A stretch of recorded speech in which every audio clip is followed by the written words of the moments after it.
Welcome, this is Dr. Amanda Rockinson-Zapke, and this is part 2 of the tutorial on variables.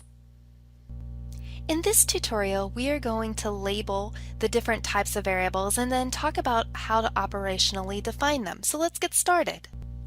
When talking about research or conducting research, it's important to distinguish and identify 6 basic types of variables and then operationally define them. There are 6 basic ways that we can identify variables in research. We can identify them as independent variables or predictor variables, dependent variables or criterion variables, variables of interest, confounding or control variables, moderating variables, or mediating variables. Let's go ahead and define each of these and look at examples of them. Let's start by discussing independent variables. Independent variables are variables that affect, influence, or cause, or possibly cause, the outcome, or the dependent variable, which we'll talk about in a moment. Independent variables are what is manipulated in the study. Sometimes it's referred to as the treatment variable or the intervention variable. Independent variables are often, although not always, categorical in nature. That is, the researcher is usually interested in the presence versus the absence of a treatment or a condition. The independent variable therefore has more than one level or group. Now here it's important to note in a regression study, which we'll talk about in later tutorials, that the independent variable may also be referred to as the predictor variable. Now, so you can use predictor variable or independent variable in a regression study, but it's important to distinguish why or when you would use one over the other. You use the term independent variable when you as the researcher manipulate the variable. If you don't manipulate the variable and you're just looking at the relationship between variables or the ability of one variable to predict another, it's more appropriate to use the term predictor variable. However, oftentimes in research texts and statistical texts, what you'll see is that you'll see the term independent variable when a regression study is being described. However, it is important to note the more precise term when the study does not have a variable that's being manipulated is predictor variable. Let's go ahead and put the term independent variable more practically. Let's say that a researcher desires to know if students enrolled in a residential college statistics course have higher course points than students enrolled in a similar online statistics course. The question posed is there a difference in college students' course points based on whether they participate in an online statistics course as opposed to a residential statistics course? So, looking at this question, what variable does the researcher hope to affect, influence, or cause the outcome? So the question is there a difference or is there a statistically significant difference in college students' course points based on whether they participate in the online statistics course as opposed to residential statistics course? So what is your independent variable? If you've said type of course, you are correct. And since we have both the residential course and online course, the residential course is being compared to the online course, our independent variable has 2 levels or 2 groups. You'll note here I didn't say online course or residential course as the independent variable, but types of course, and again, the type of course has 2 groups, the online course and the residential course. Now let's go on to look at the outcome variable, the dependent variable. Dependent variables are the variables that are influenced by or dependent upon the independent variable. They are the outcome or the effect. They are the factors that are being observed or measured in a research study. Quite often, dependent variables are quantitative in nature. However, some researchers do measure dependent variables that are more qualitative or categorical in nature. Here again, I'll take a moment and talk about a regression study. The dependent variable in a regression study can be referred to as the dependent variable, or sometimes more appropriately, the criterion variable. And here it's important again to note when to use one term over the other. And it's similar to what I said about the independent and predictor variable. You use the term dependent variable when you are doing research and manipulation of one variable is involved. If you do not manipulate any variable in the study, then the more appropriate term is usually criterion variable. And here again, what you'll often see in statistical text and research text is the term dependent variable is more frequently used. However, again, it's just important to note when one term, criterion variable, may be more appropriate than another term, dependent variable. Now let's go ahead and put the term dependent variable more practically. Let's go ahead and look at the same question we did for the independent variable. Remember, the researcher posed the question, is there a difference in college students' course points based on whether they participate in an online statistics course as opposed to a residential statistics course? Here we're looking for the dependent variable. So what variable does the researcher hope is influenced by or dependent upon the independent variable? And remember, the independent variable in this case is type of course. What does the researcher hope is influenced by the type of course?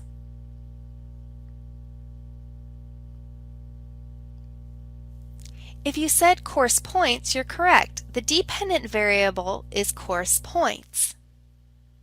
We just considered the terms independent and dependent variable, and these variables are used in group comparison studies, and even more specifically in experimental studies. However, when considering the relationship between two variables, oftentimes the terms independent and dependent variable are arbitrary. And as such, I usually recommend that variables in a relationship study or a correlation study are referred to as variables of interest. Let's talk about this a little bit more in depth. Let's talk about the research design first. In correlational research, the intent of the research is to examine the relationship between variables. Really, in correlational studies, we don't seek and nor can we prove causation. Whereas in an experimental study, we manipulate a variable and then we measure the effects of that manipulation on another variable. So, by definition, independent and dependent variable makes sense. An independent variable is the factor that can be varied or manipulated, and the dependent variable is the value that depends on the value of x or the independent variable. Thus, by definition, you can conclude defining variables as independent and dependent in a correlational study simply don't seem appropriate. Think about it. The variables in a correlation study are not manipulated. Therefore, simply defining them as independent and dependent variable doesn't quite make sense. And so defining them or labeling them as variables of interest make more sense. They're the variables that the researcher is interested in. Now, it's important to note that some research texts refer to the variables in a correlational study as independent and dependent. And although I often prefer that researchers distinguish between the two and not use terms that are imprecise, I ultimately do recommend that you as a student use the terminology consistent with the text that you're using or the statistic. And so, for example, Warner may use independent and dependent variable in correlational studies. That may be more appropriate if you're citing Warner or you're studying Warner. But ultimately, it's important to note that sometimes independent and dependent variables in correlational studies are arbitrary. So now that we've defined variables of interest and discussed them a little bit, let's go ahead and put variables of interest in more practical terms. Maybe our researcher decides he just wants to focus on online students, and he wants to find out if actual course points are related to their perceptions of learning as measured by a perceived learning scale. So he poses the following question. Is there a relationship between online college students' course points and their perceived learning? What here then are the variables of interest? We have two variables of interest here.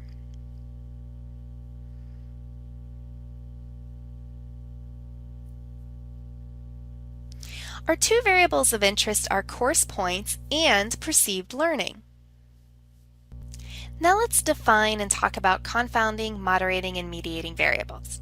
Confounding variables are variables that influence the dependent variable. When a researcher knows that a confounding variable is present, he or she may try to neutralize the effect of that variable or the variables. When the variable is controlled for, it is called the control variable.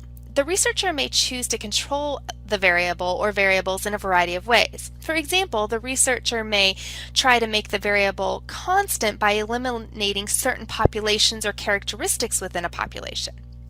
Let's say the confounding variable of gender is identified. The researcher may then choose to only study males. In the example we've been considering, let's say that gender is a confounding variable, and the researcher may only decide to study then females and eliminate males from this study sample.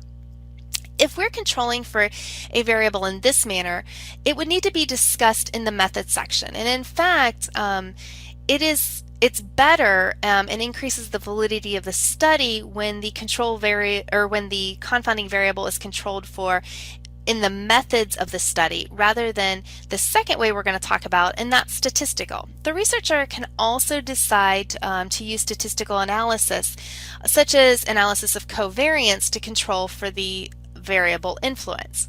As such, this type of confounding variable again is called the control variable, and researchers often use again gender, age, ethnicity, pretest as control variables.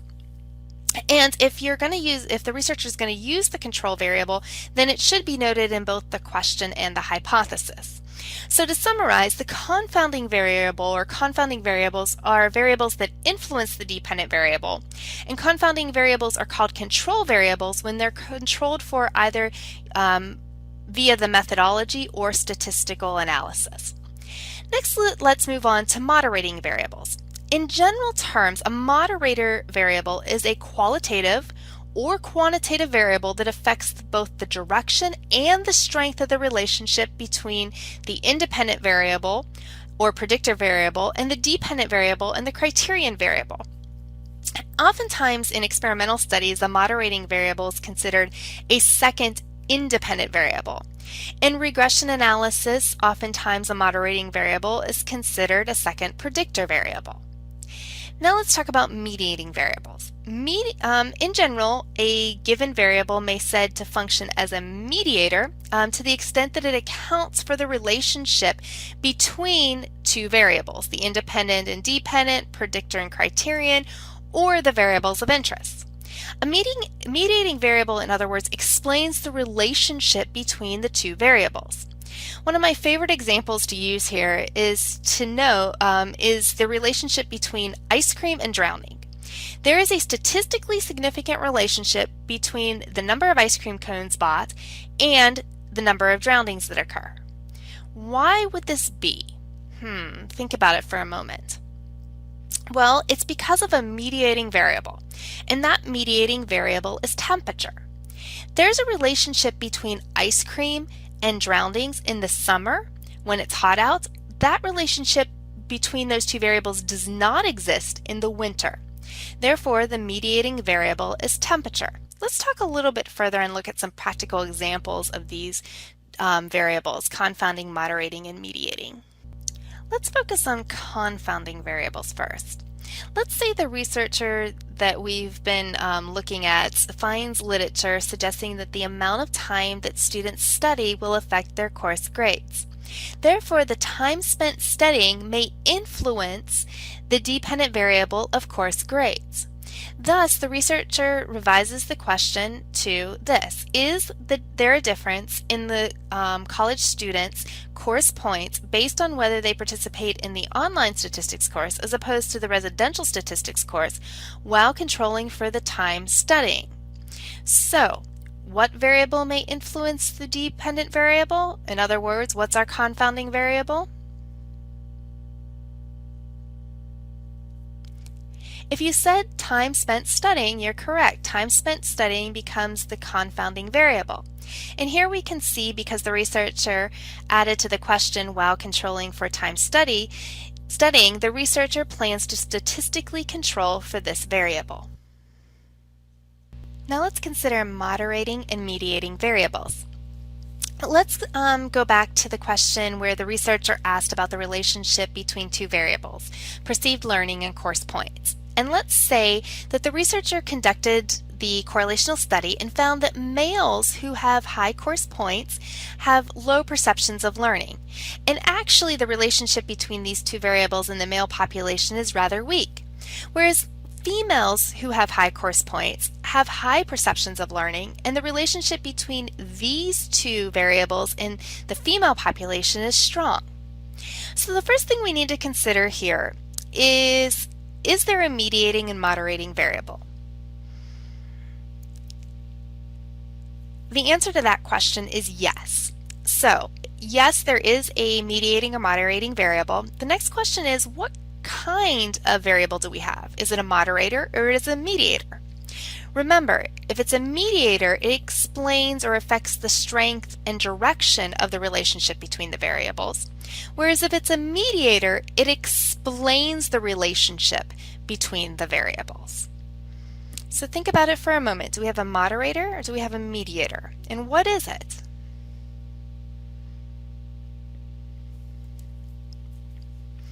We actually have a moderating variable, and that moderating variable is gender, as it affects the strength and the direction of the relationship between the variables. Here we see course points and perceived learning are strong and positive for females, and they're weak and negative for males.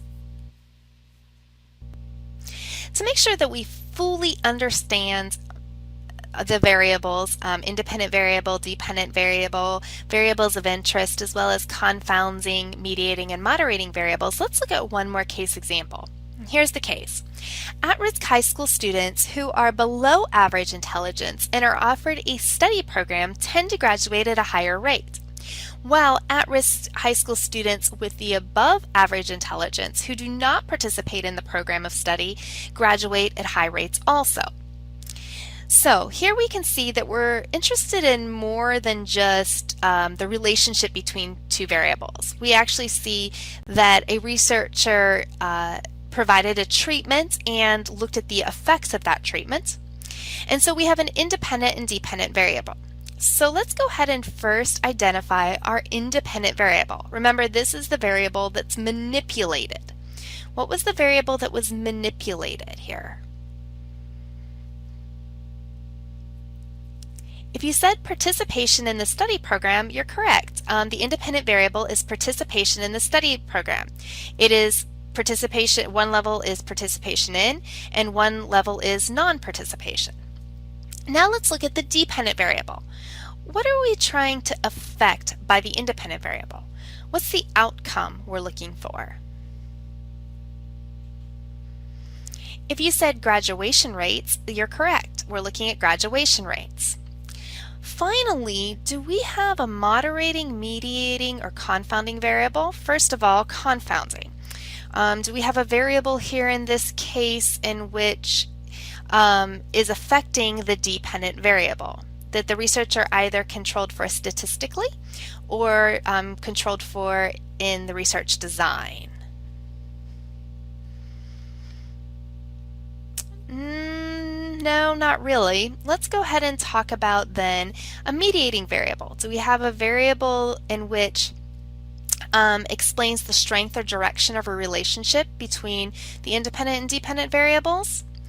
Or do we have a moderating variable that explains the relationship between the independent and dependent variable? We actually have a moderating variable here. Can you identify what that is? Our moderating variable here is intelligence. So that concludes our discussion about different types of variables, including independent, dependent, moderating, mediating, and confounding variables. We're now going to move on and talk about how we operationally define these variables. An operational definition is not simply a dictionary definition of the variable. It's rather a clear, concise definition of how the variable is going to be measured or observed.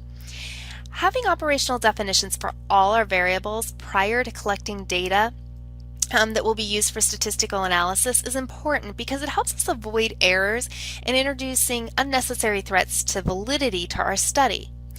It's also important for the purpose of description, so as the researcher you can clearly describe your study and its results to other people.